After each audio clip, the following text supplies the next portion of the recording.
Okay, ladies, we are here. I just want to say welcome to S.H.E Speaks with Nada Crystal. I'm your co-host, Kaliana Champlain. Tonight, the topic, I know, I almost want to cackle right there, right? Tonight, the topic is the requirement of one, and I am so happy to have all of you here tonight. Tonight, we're going to discuss, where are you? How are you showing up in your life? Are you showing up at all? Oh, that nasty big question, right? We're in a great shift of energy, and many women are awakening to the truth of who and what they are. However, we're at some crossroads, and it's causing some confusion. So this dialogue is going to offer clarity, but this clarity, you have to know, begins with self.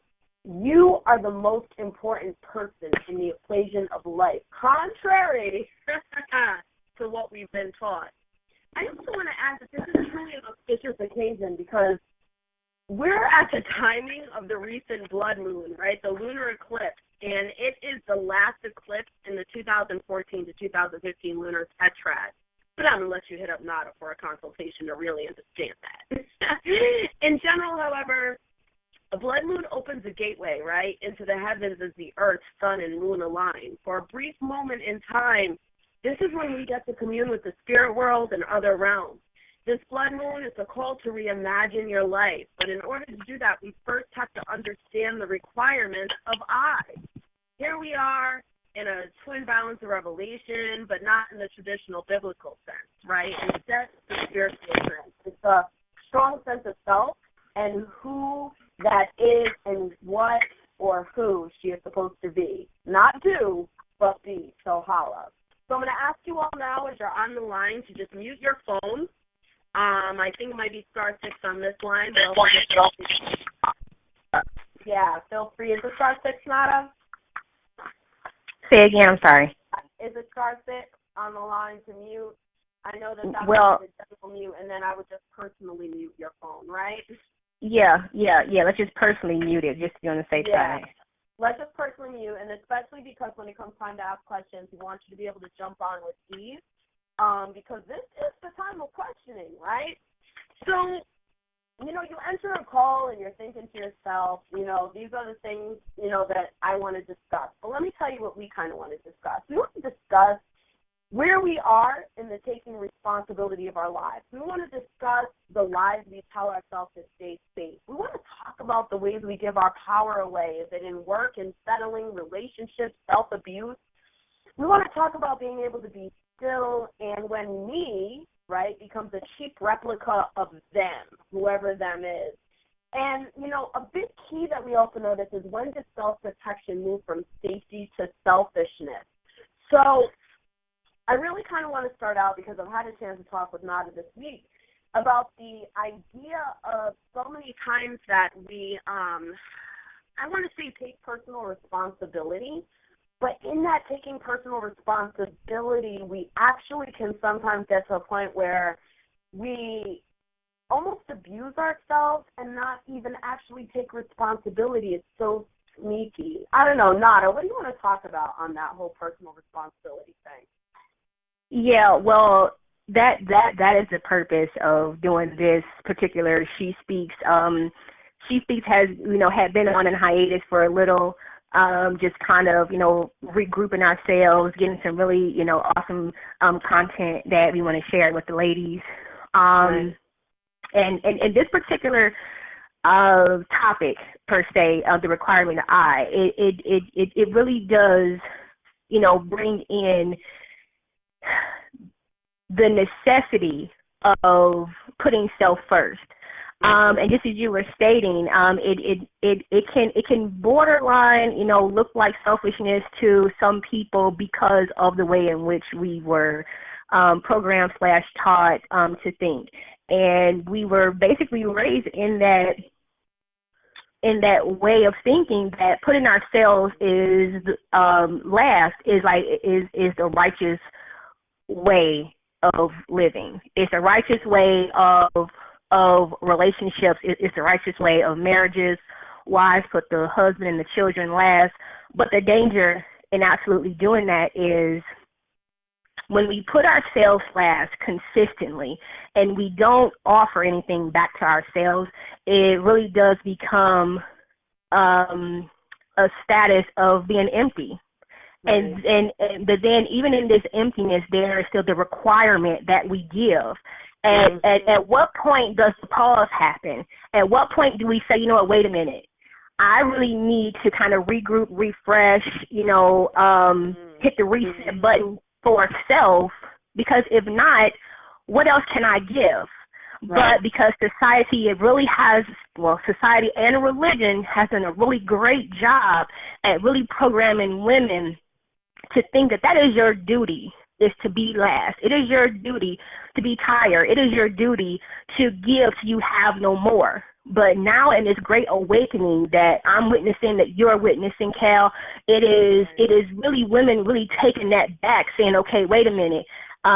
You guys have been, and whoever you guys are, that's person specific, whoever you guys are, have been in control over me and my thinking for like way too long. So let me just go ahead and take that back. So let me just go ahead and take my control back, because we are stepping now into that understanding that if we aren't whole, if we aren't full, if we aren't balanced, if we don't have that inner peace, that love for self, then it is literally impossible to give it to anybody else. It is really a delusion to think that can happen. Right. And I really want to get on that because I love the fact that, one of the things that you and I are not afraid to talk about is religion, right, versus spirituality. And I was telling a bunch of people that the other day. I have, Catholic girlfriends, and we were so excited when the Pope came, right? The Pope was out taking selfies with the community, okay? We have preachers out here that actually care about more than just, I would say, the face value of what they're supposed to look like. Do you see what I'm saying? I think that when this moon came, it brought us a great transition of men and women that are in these positions that actually were never religious. They were just spiritual, and they're on our side. And I would say that kind of leads us to the conversation of then what is your energy, right? Is your energy trying to find someone who is so institutionalized that you actually even trap yourself in their institution? That's my concern, because while we're not taking this time for ourselves, that's a form of self-abuse. It is. Right. It is. Something that we don't discuss. When we say you're not allowed the time to take a 20-minute bath after a long-ass day of taking care of everyone around you, that's self-abuse. And I'm going to go there. It's that serious. Because what women don't realize is that after 6 months of not taking that 20-minute bath, that's what ends you up in the mental institution. That's what ends you up drinking excessively. That's what ends you up trying to get high or find a man or shop or be on Facebook to escape. And we're in a really awesome spiritual evolution where people are realizing, guess what? It's enough just being you, not to talk about that. Yeah, it is totally enough just to be you, but I do want to kind of back up on and touch really lightly on something. I don't want to really go too deep into it because this is definitely going to be one of the talks that we do is about the Facebook, posting your pain. Oh, boy. We've seen an influx of this. We've seen an influx of, sisters just really putting their pain out there. And while the understanding of why that's done, the ramifications energetically is clearly not being seen. Because simplistically, this is how it goes. Oh, my God, I'm hurt. I want to put this on Facebook. Oh, my God, I'm hurt. I don't want to be this way. I'm going to post this on Facebook. So now you have people that's commenting on your pain. They're not commenting to say, hey, get out of that. Or some people might. I take that back. Some people may say, hey, you're going to be okay. But the general energetic consequence is you're saying you want to be out of it, but you're putting it out there for people to contribute their own energetic input. What that's doing as a result is constantly keeping what you want to get out of going. Right. So if you really want to be out of a situation, don't post it on Facebook. Right. If it's somebody that you want to specifically reach out to, then that's different. But you have to really understand the energetic consequences of when we talk about certain things, especially when we put it on a platform such as Facebook. It's international. You have people that can take that energy and do whatever it is they choose to do with it. So it really is about being energetically responsible about the state that you're in. Right. You know, I mean, go ahead. No. And I'm really feeling what you're saying right now, Nada, because you know this is a big deal that you and I have. Social media has become such a big part of life, right? That between Instagram, Snapchat, right, and Facebook, we just have this platform where we feel we can announce who we are and what we're going through. And just so people understand the real process of this call, you know, we welcome you, but know that this is a call also about energy and self-responsibility. When we say the requirement of one, we are saying there's something foul in your life because you did not require more of yourself. Let's really get to it. Let's really not be afraid to talk about that. Listen, I'm going to be real. I'm going to keep it 100. You know me, Nada. You know what I'm saying? Right. I'm going to keep it 100. I just went through some ish with my fiance. And you didn't see me on Facebook posting that for 3 days. You know what I'm saying?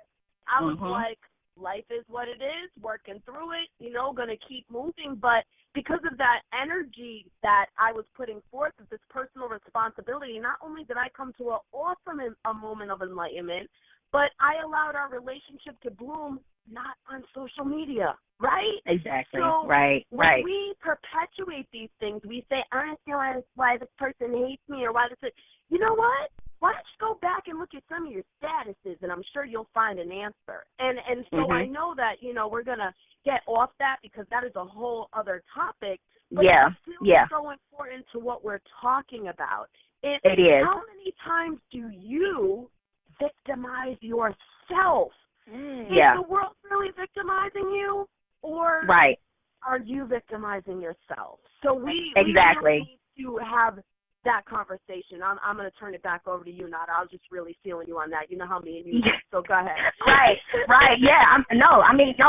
But you are so right. And before I go any further, if any other ladies have joined the line, we're going to ask that you please mute your phone until the Q&A session portion of the call.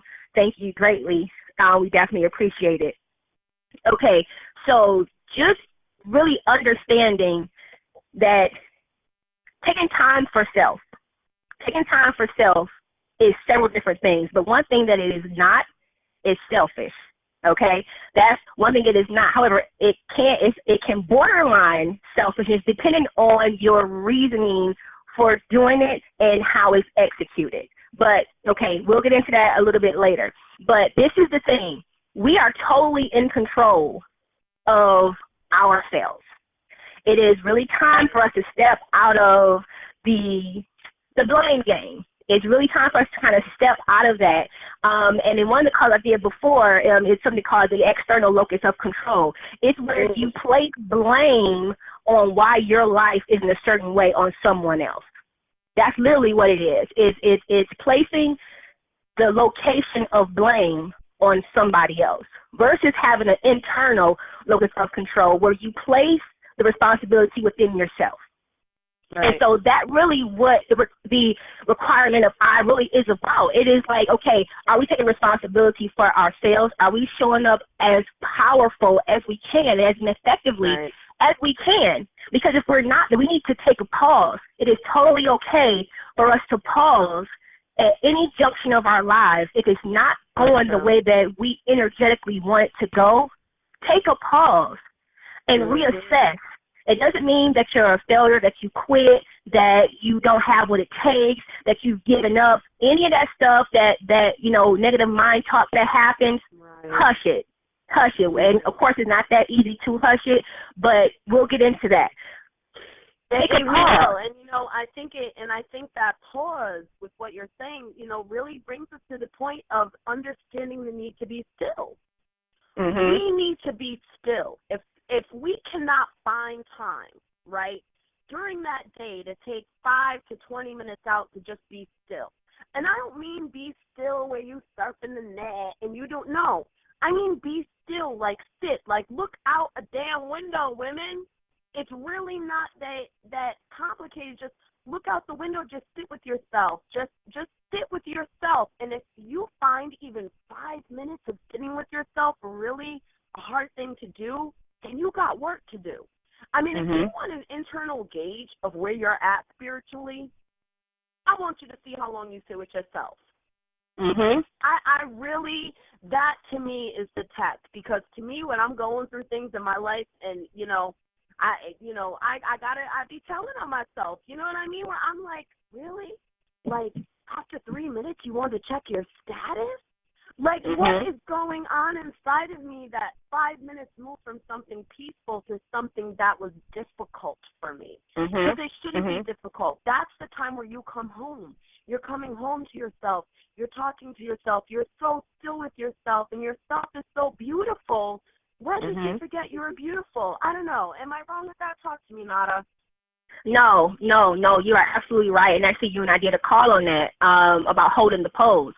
And when you're still with yourself, it requires something that I'm not even gonna lie, a lot of us lack, and we kind of really have to reintroduce ourselves to it, which is discipline, the art of discipline.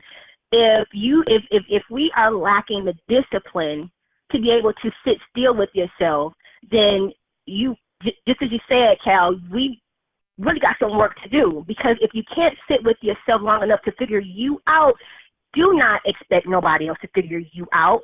Do not expect for you to be able to figure somebody else out, because we are just a mere reflection of everybody else that we come in contact with.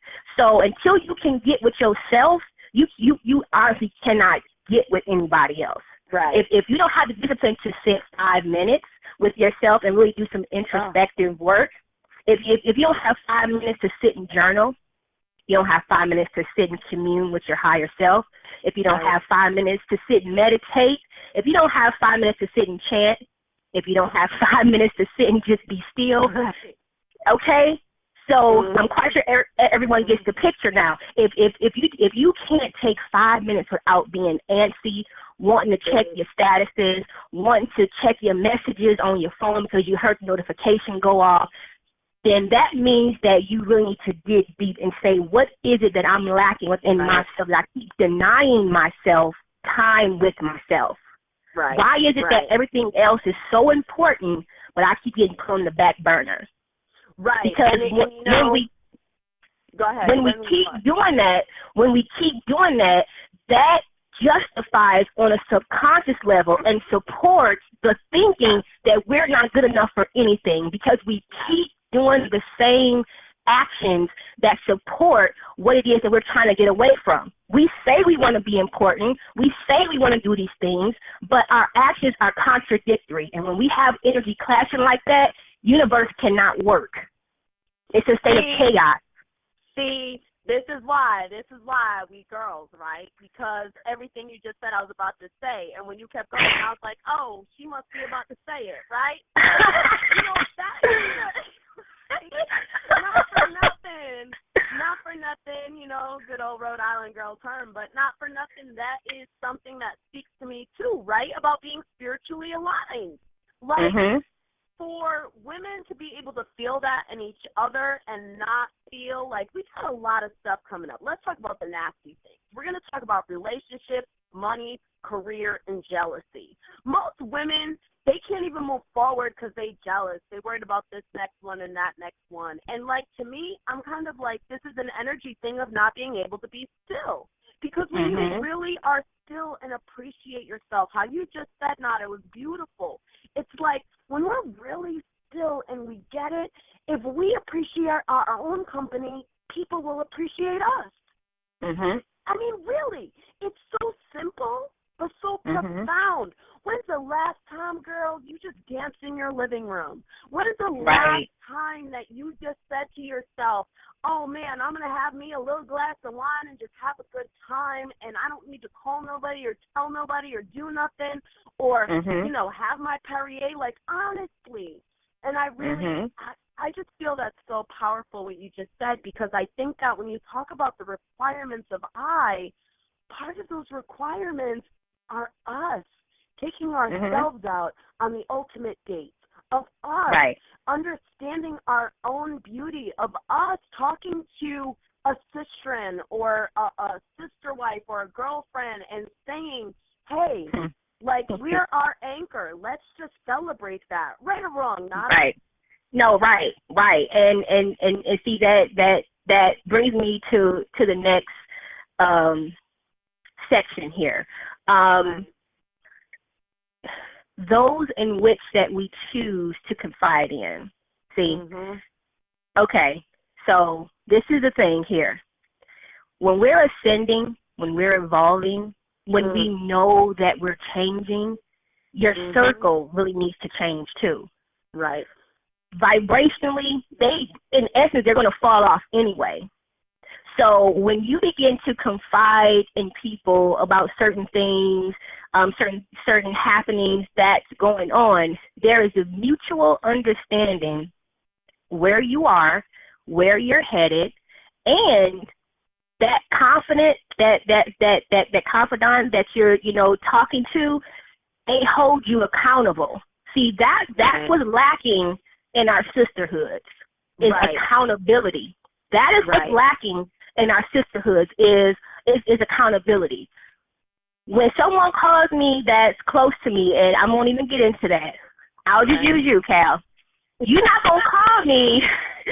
You're not gonna call me crying all the time, okay? And we not get into some solutions. That's what we not gonna do. We not gonna pity party it up. I know what I'm facing. Right. I call you up like, I was just saying that to my man tonight. I said, you want to know what a sister looks like? Let me tell you about Nada. Right. So for example's sake, of course, if a sister keeps calling you crying and you two aren't getting into some solutions, you're an enabler. You're an enabler because you're not helping her to see. You can't make her see, but you can help her to see, yes, sister, I love you. I got you. I understand that you're hurting right now, but let's do the work to process through this. We can cry as we go through it. We can cry at the end of it, but I'm not going to cry with you and you stay there in it. No. There's no accountability, and there's a way to do that in a loving manner, but it is supremely lacking in the sisterhoods today. It is, in my opinion. And I think that when we talk about the requirements of we're really talking about the requirements of ours. You know what I'm saying? Like the requirements of us. It's like, what's the requirement of I? So, just for the callers to understand, like, I don't call my sister, I mean, not as my sister, man, but I don't call her before I really take time to pray, chant, and conjure and check my own energy. Y'all, you know what I mean? Okay, when I come to her, I want to come in the most correct manner so she can guide me in the most correct manner. If we're not doing that for each other, this is why our community falls apart. And I'm gonna step off the soapbox right now because I know women got problems out there, man. They like, how this helping me pay my bills? How this helping me get back my man? How's this helping me, like, manage my life? I'm gonna tell you how. Because everything is coming back to personal responsibility. Because honestly, how much you chose to invest in you is how you seek out the people who will invest in you, right or wrong. You know what I'm saying? Right. So when I chose to invest in myself, I don't want no basic, you know what I'm about to say, basic bitches around. You know what I mean? I'm trying to keep it clean. I know my mouth be getting crazy. I want everyone to benefit from this call, but I ain't trying to have no basic itches around. I'm trying to be in a space where I have real women who have done their work say to me, Cal, you ain't right now. And until you get right, your money, your men, your career ain't going to get right.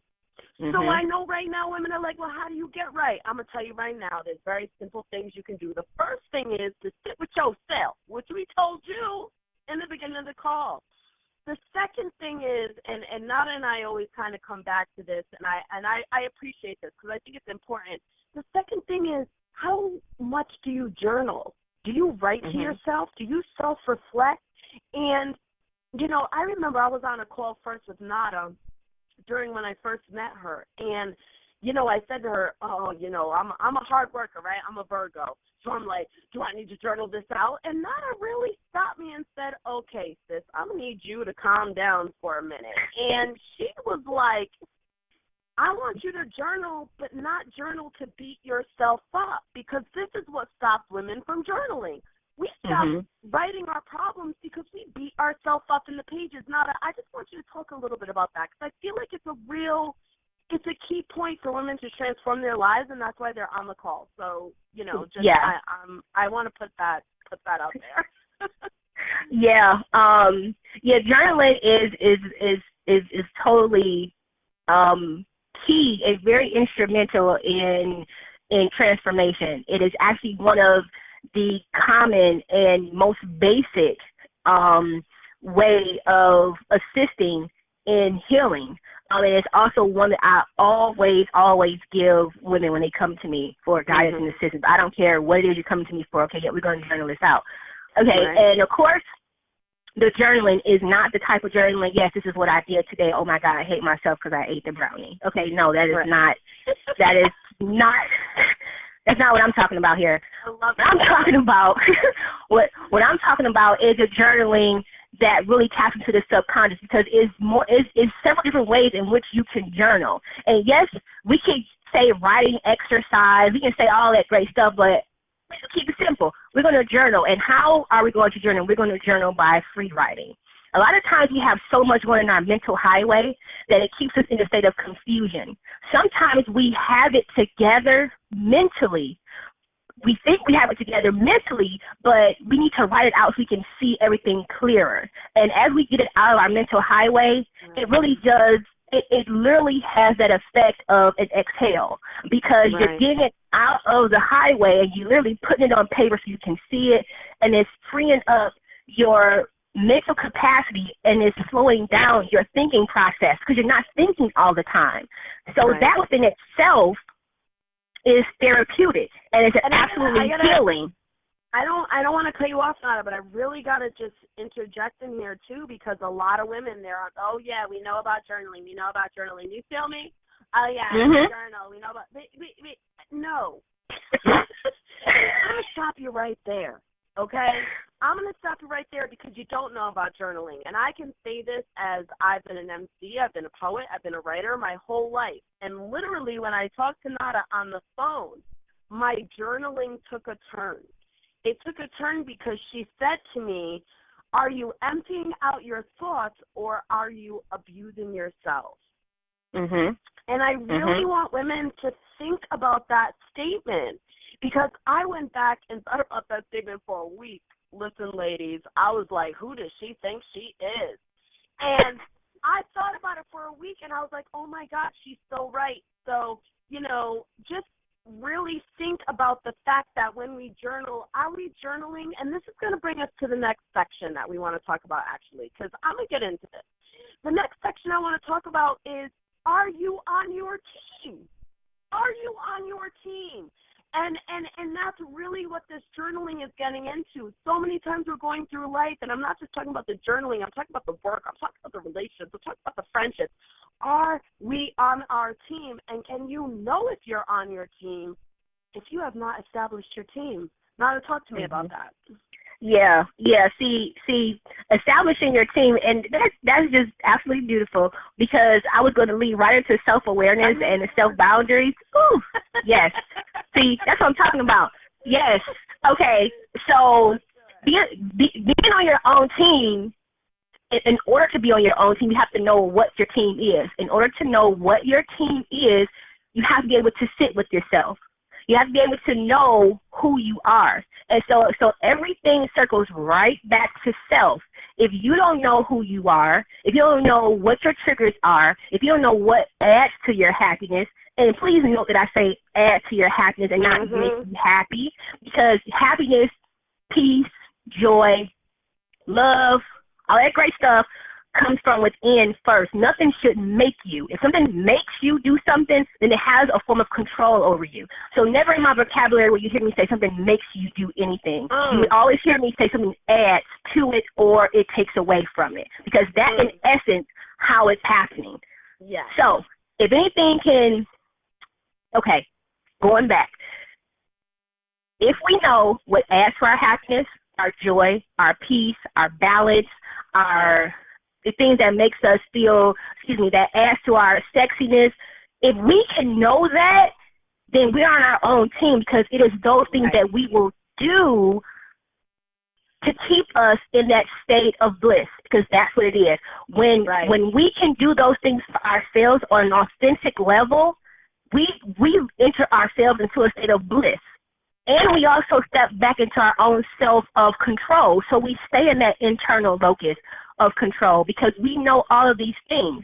And when we know all of these things, we're able to create self-boundaries, which helps us to maintain and support that in which we know about ourselves and that in which we're trying to evolve into. So boundaries, and every time I say that, people are like, oh my God, it's the rules. Oh my God, I can't do. Okay, hey, you can think whatever, you like, but there is a line. It doesn't matter if you're talking about physically, spiritually, there's a line everywhere. There's a line to cross. It doesn't matter. It's still some kind of rules and principles wherever you are. So in order to know what your baseline is, there has to be some kind of boundary. And again, a boundary isn't designed to take away or deny. It's designed to support and help maintain that in which you are and that which you're striving to be. Yes. Simply put. I so feel that, because at the end of the day, are you your own coach? Yes. Are you your own coach, or are you looking for an external coach out there that's giving you all the wrong signs, making your team lose, dude?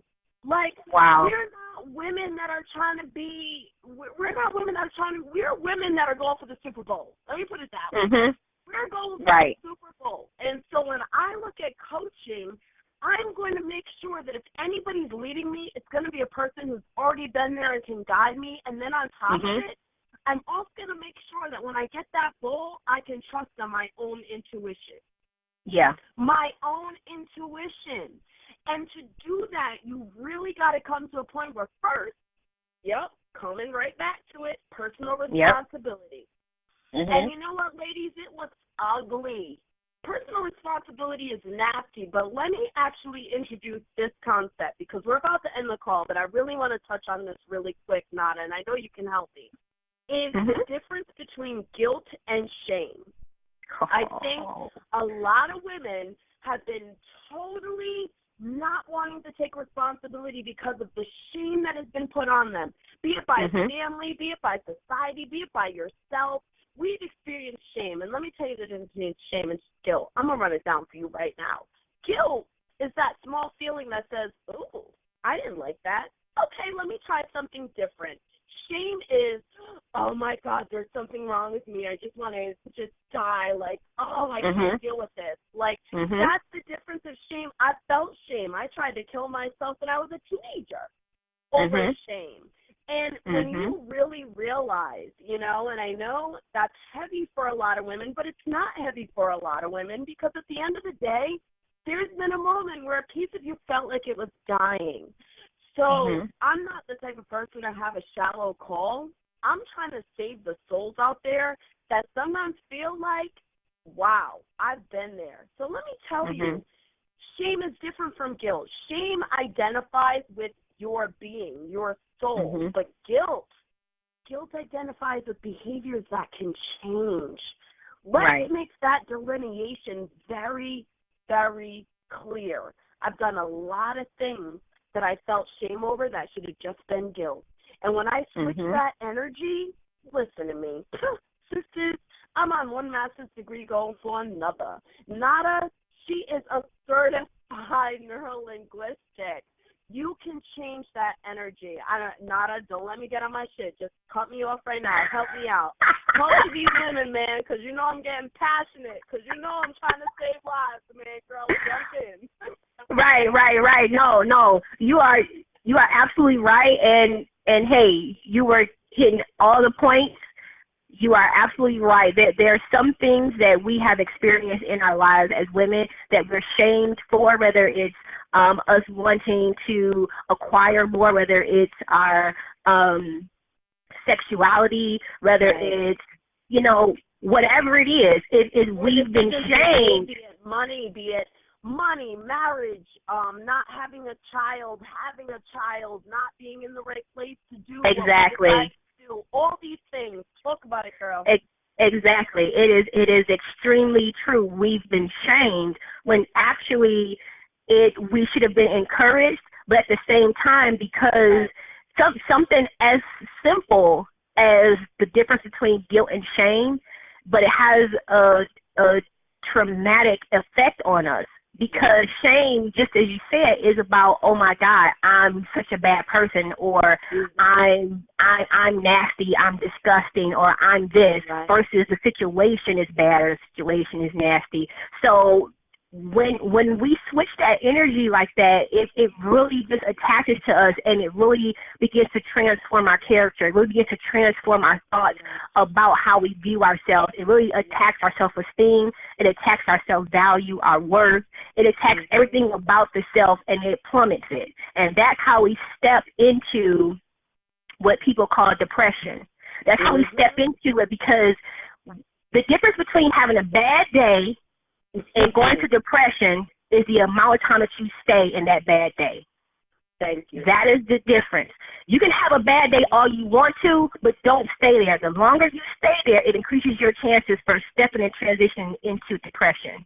Right. The longer you stay into depression, the longer it has the opportunity to transform into something else. And it's all energetically based. It's all energetically based. So that is true. It is so simple, but so profound. It has really, traumatic consequences on us. Yes, it is a good thing to have healthy guilt, because that helps keep you in check. Right. But if you don't check the guilt, it can actually transform into shame.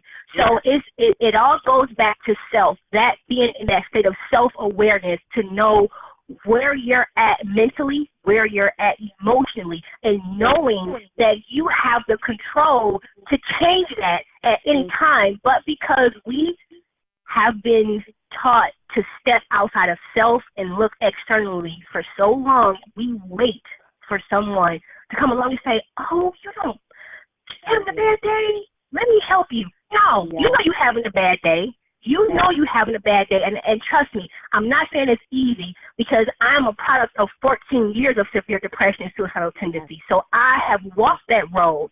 So I know how difficult and how hopeless it can feel. But I also know the power of when you make that realization that you have the power to step out of that and change it at any moment. I know both sides of the coin. It's a lovely day, Libra. Yes. Oh, you little Libra, you getting a little equal. I had to get equal on it. Let me tell you your equal self, okay? This is really the epitome of our call. I mean, Nana and I literally came together through years of depression, through years of suppression. Can I add that? Right? Yes, definitely add suppression. And years of, we don't just talk this shit because we think, oh, did I swear? I did it. Yeah, you did. We don't just keep going. We don't talk this ish, right? Because we think it's a cool thing to do right now, or it's some, up and coming thing. For us, this is really about saving lives, because Nada and I have been at the space where we felt like our lives weren't worth saving, until we did the work to recognize we were worth saving. So, we do these calls because we feel like all of you women are so worth everything from the career to the relationship to the money to the child, to everything, and nothing in your past. Nothing in your past matters. Nothing. Because we have been the soldiers. We've been the warriors. So, what I want to do right now is I want to take some time to, I'm going to take a couple minutes. I'm going to open up the call, and I'm going to say this right now because, I'm also a college professor. So I'm going to put it this way. Don't feel like, oh, I don't want to be the first one to ask a question. Oh, I'm just going to wait till someone else comes on. No. You put it out there because if you're here, there's a reason that you're here. So be here with us, ask the question. If there's no question, don't worry, ladies. It's probably because we answered it. So I'm just going to open it up right now. I'm going to take like 30 seconds to let people jump in on the call, and if they don't, we're going to close it up. What you say, Naya? Does that sound good? Yeah, absolutely. All right, so let's open it up. Ladies, unmute them phones. Shoot. Hi. Peace. This is Tasha. Hey, how are you, Tasha? I'm fine. How are you? Oh, we're great. Hi. I love that voice. Thank you. That's a good voice, girl. That's a good voice. Well, you know what? Here's my thing. My thing for me is I never, ever take time for me. I am the one that I am always putting everyone first. I am the one who's, whenever everything is full, it's always me, Yeah. I'm going through this thing where, right about now, I don't know how to let anyone in. Both of my children just lost their father within 3 days of each other. Right. Wow. So I'm like going through this thing of where I don't want to go through depression. I've been there. Yeah. It's not something that I want to experience again. Yeah. But then in the same aspect of that, I find myself falling back. Not through depression, but the falling back of the state of whoa. Right. So my question is, how do I get there? How do I not let that fall in to the point where I have to say, okay, wait a minute, slow down, because I have to be here for them because they need me the most right now. But then again, it's hard for me to let somebody in for me. Right. Yeah. Well, it's actually several. It's actually 2 or 3 separate things that you're actually asking. You're asking about yourself. That's one, and then you're asking about your children. So it's 2 things here. So, but the first thing we're going to address is you. So how you don't get back into depression. Number one, because you've already been there. Then you already have that awareness of what it feels like when you're slipping back. This is the really interesting part about getting to a place of where we feel that we're depressed. Sometimes the falling down is a falling into place. Sometimes just experiencing that moment of, what's the word, surrender and release is not technically the depression. It's yourself saying, I can't be strong anymore. That's true. I can't be strong anymore. And even in that moment of surrender and acceptance, it's still a form of power for you. But you have to see it that way. You can't see it as being weak because you surrendered. You have to view it as a space of me reclaiming not only your power but your voice and your stance. So when you find yourself getting into a moment where you feel like you're about to slip back, as you say, journal. But don't journal, oh, my God, I feel like I'm about to slip. No, it's I have been here before. I know what this feels like. So this is what I'm going to do. I'm going to stand in my place of power. You write your empowerment statement. Call it whatever you like, but do not, as Cal said before, do not use that page and that pen to beat yourself down or to lock yourself in a cage of pity. Do not do that. Right. That's true. That's true. Okay. And yes. Okay. And then as far as putting people first or always before you. See, once you this is sometimes what people kind of don't make the connection. When you begin to put yourself first, all that byproduct stuff begins to fall into place or fall away or fall in line. It's going to do something, but it's not going to stay the same. So when you begin to see that you're important, then everybody else is going to eventually see it, and they're either going to get on board or they're going to leave you alone. Mhm. That's true. That's true, and that's something that I'm vastly starting to learn. I'm starting to get to that point where, you know, with everything and my health issues and everything that I've experienced within the last 3 years, my attitude has completely come to the point where I'm starting to learn that, you know, I can't put you first. I can't think of you. I have to think of me for a change. I have to think of what my well-being and what my happiness is and where I see me in being. And sometimes I do fall back from it because the guilt kicks in, and depending on who that person is, I'm like, oh, my God, did I just say no? Or, oh, my God, why did I not do this? You know what I'm saying? And then I find myself like, okay, well, fine. You know, and then once I've done it, I'm like, okay, I completely feel like I was just used. I completely feel like, you know, my kindness has been completely taken for weakness, but I can't blame anyone but myself. You know what, though? I would even jump in right here and say that, you know, what you're experiencing is the afterburn. And you know, sister, I'm talking to you from my heart, right? That's true. I have so had the afterburn, right? Where I'm like, I'm sorry, I can't do that right now. And it's even hard to say it, right? Yes. You're like, I can't do it right now. And then you got that burn in your chest where things feel tight a little bit. And I really want to talk to you about that because to start the year, I lost my mom. I lost my mom and literally almost lost my fiance because I was numbing. I was numbing over my mom. You feel me? Yes. So my behavior was getting crazy. I was like, don't talk to me. Nobody talk to me. I lost my mom. Ain't nobody talking to me. You know what I'm saying? Yes. But I can tell you honestly that the techniques I've used to deal with the afterburn is first, I actually acknowledge the afterburn. You feel me? Yes. Like I actually say to myself, whoo, okay, I'm like, I prep myself, girl. I ain't no joke. I'm like, I'm about to set a boundary. I'm gonna feel that afterburn. You know what I'm saying? Yeah. And I prep myself and I say, I'm gonna feel the afterburn. And then actually when the afterburn happens, it's a lot easier because I said to myself, I knew this afterburn was coming. Because I'm gonna tell you right now, sis, even you being on this call right now, you're at a different vibrational frequency than everyone in your family, everyone in your community, every friend you have. Does that make sense? Yes, it does. Yeah. So for you to even be on this call right now says to me that you are a Cleopatra where you're at. And it's hard for people to deal with queens. That's true.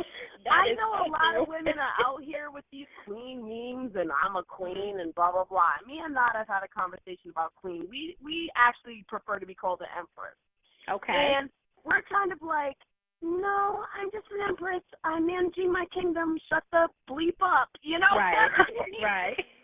Right. So I would say that you switch that perspective from a communication standpoint because, that's my specialization. Not and I specialize in language. So it's change the narrative.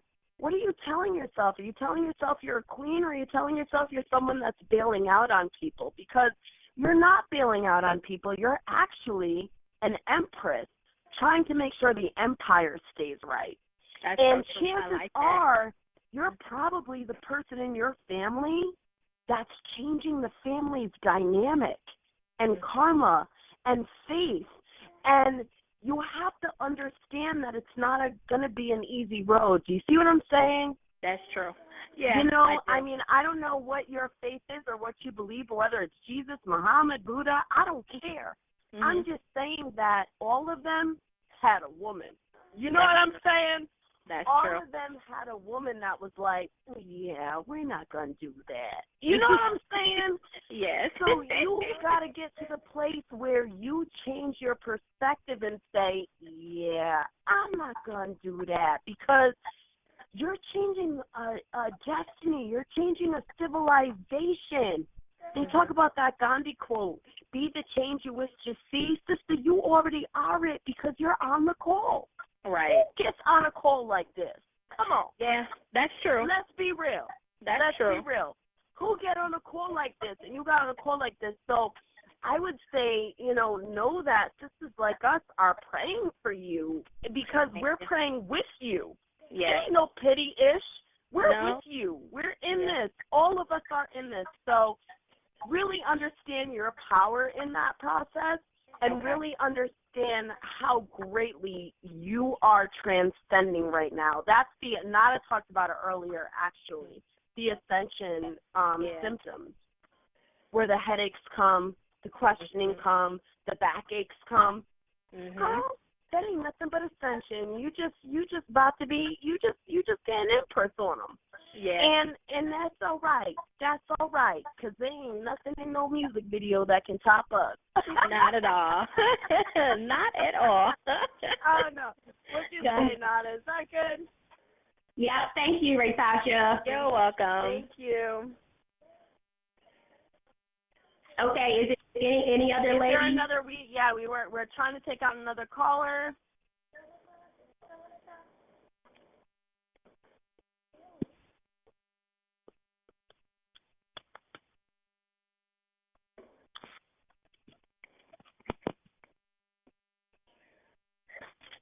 Okay, we're about to close out the call. Just making sure that we have no other callers that want to get on. We know that, you know what I mean? There's a lot of sometimes fear about getting on the call, but we also want to know that you're welcome. So anybody that wants to jump on now, we're going to give it another 30 seconds, and then we're going to close this out.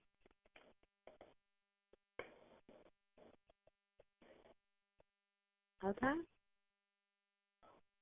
Nada, where do you feel we're at?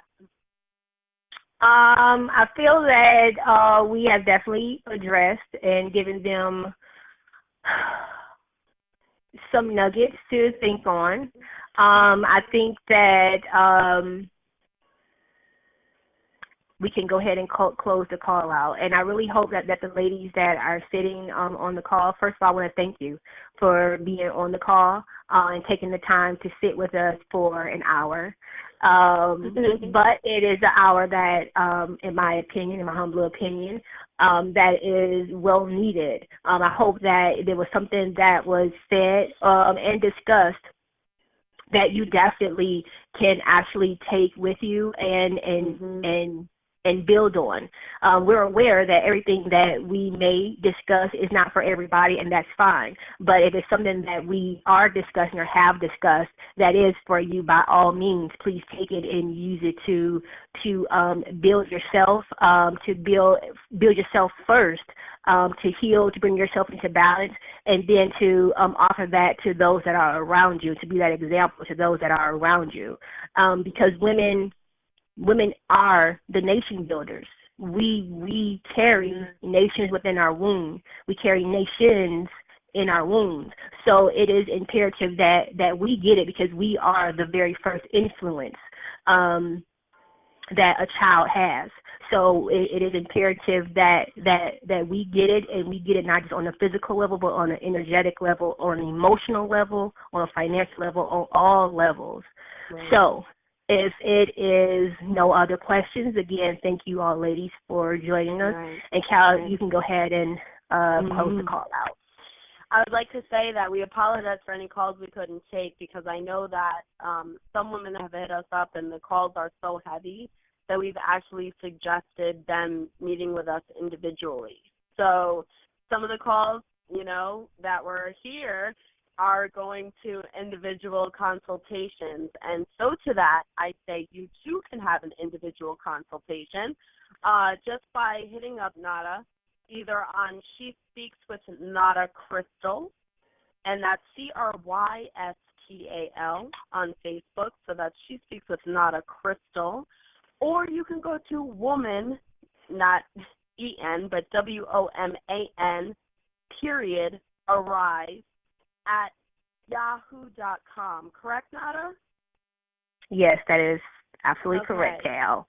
So you can actually go there and hit her up, which I think a few of our women have done because they feel a little overwhelmed by everything we've spoken of. And that's what we want from you. We want you to come to us because we're the women that can talk to you, that sometimes people feel like, is this something I should be talking about? So please come to us. Go to She Speaks with Nada. We have an awesome page on Facebook, and we want all of you joining us. We want all of you hearing that our story is your story. And once again, this has been an episode of She Speaks, and this one was about I, me, you, all of us. And we are so happy to have had you. Thank you so much for being here, everybody. Good night. Good night. Peace. Good night.